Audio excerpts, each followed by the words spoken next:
Hey everyone, my name is Hazel. I'm one of the owners and founders of Mattie's Memory, and I'm starting a new YouTube channel on my husband's account. So I'm going to talk a little bit about what I do, why I do it, and each week is going to be a different conversation to do with probably pregnancy and infant loss awareness, what I actually do, and how we support families.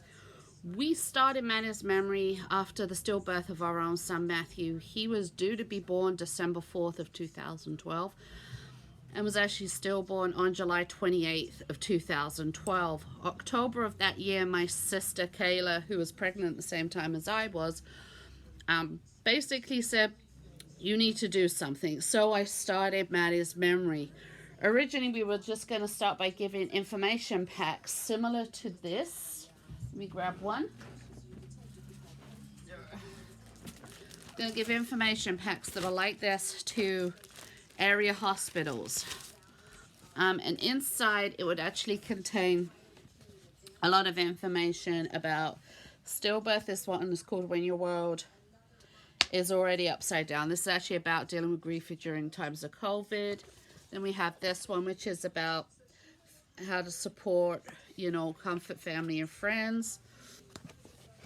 And then we also have in here, when your baby dies. I don't know if you can see that. That there.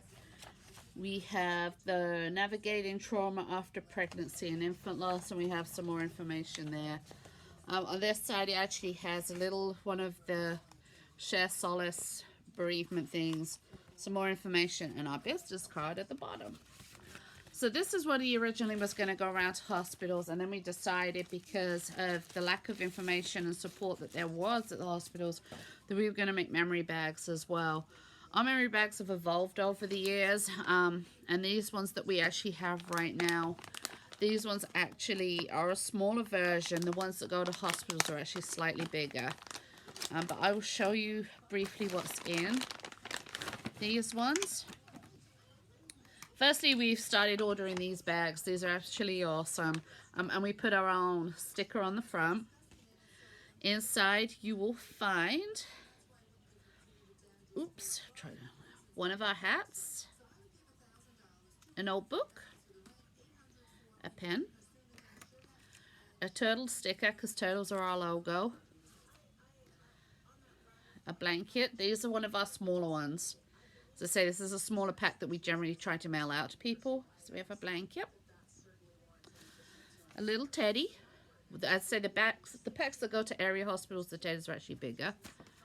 Then you get a little bag like this, and in here you will have a bracelet. Oh, my business card that will go flying, an awareness bracelet, candles, and bubbles. The reason for this is a lot of reasons. Is that, having something that says your child exists is so important, and needing, that support is just phenomenal.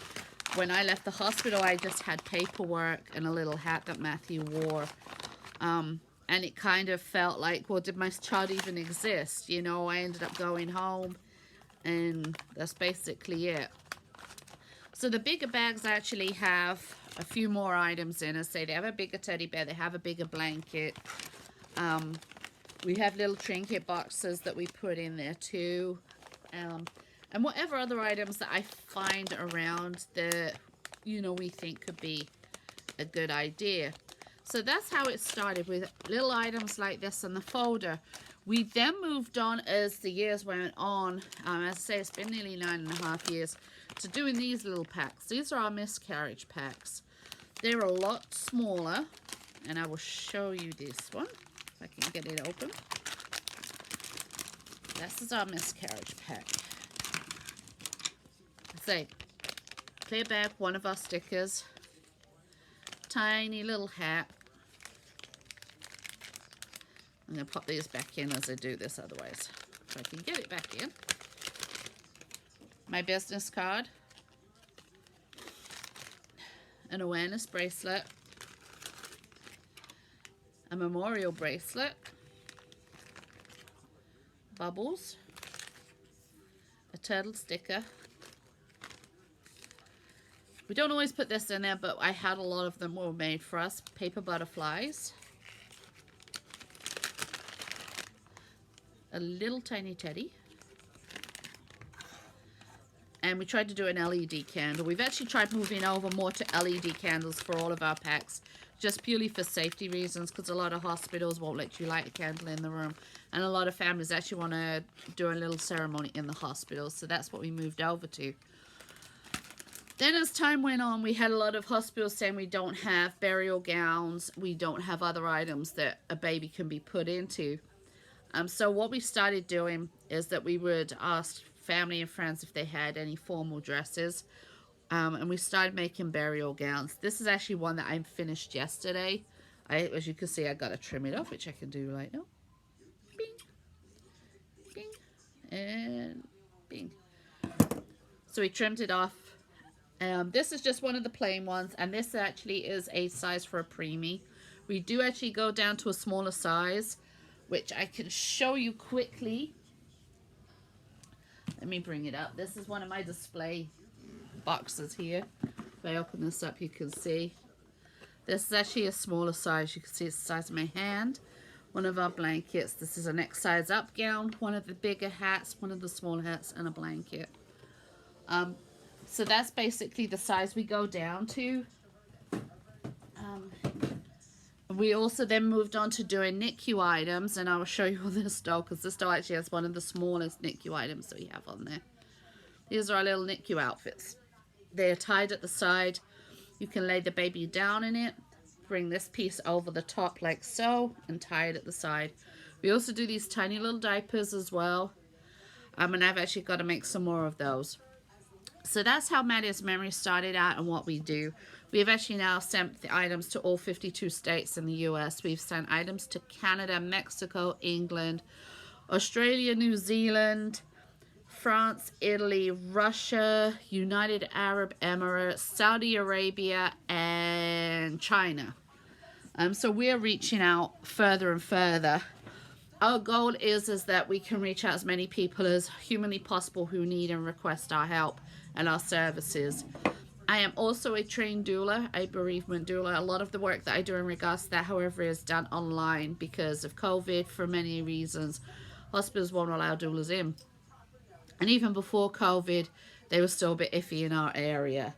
So that's basically what we do. Each week we're going to be doing more shows about things like this, and we're moving on to things that can be done to help prevent stillbirth. There are still a lot of cases that can be adjusted by doing something that's called Count the Kicks, which I'm an ambassador of. And that is monitoring how many times your baby kicks. If your baby kicks more than a certain amount of times, sometimes it's an indication your child is in distress. Less, it could be a sign your child is in distress. But we'll go on to that at another time. We'll also go through all of the literature that I have. We'll talk about some of those subjects. We'll bring up the status, different status and statistical data in the area of Wisconsin, but also nationwide as well. And you can get hold of me through mattiesmemory.org, mattiesmemory.com. Look for us on Facebook, Twitter, and also on TikTok. And you can see much more of what we do, ask questions. You can comment in the section below if you have any questions to ask us. We're also going to hopefully talk to other guests at different times. Obviously, this page actually belongs to Artro. He's the owner of WFSO and the co-owner of Mattie's Memory. And we'll talk to him as what it's like being the father, because the bereavement that a father goes through is so completely different to the bereavement that a mother goes through. We'll also perhaps talk to other people who've experienced other kinds of losses and see how we can go from there. So that's it from now. Talk to you soon. Bye.